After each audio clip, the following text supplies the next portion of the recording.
Di balik adat dan budaya Minangkabau yang kaya, tersimpan kisah sebuah peradaban kuno yang datang dari tanah Arab. Mereka adalah kaum Ad al-Tsani, pengikut Nabi Hud alaihissalam. Mereka meninggalkan kesyirikan dan membangun kembali kehidupan berlandaskan tauhid. Perjalanan mereka berlanjut dengan bermigrasi ke berbagai daerah, salah satunya adalah Sumatera, khususnya tanah Minangkabau. Selama hampir 2.500 tahun, mereka membangun peradaban yang kuat, bahkan berdagang hingga ke Cina dan Timur Tengah.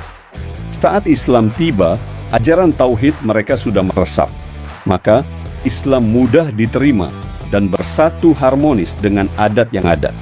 Inilah akar kepercayaan yang membentuk identitas Minangkabau. Sebuah warisan spiritual yang perlu kita jaga dan hargai.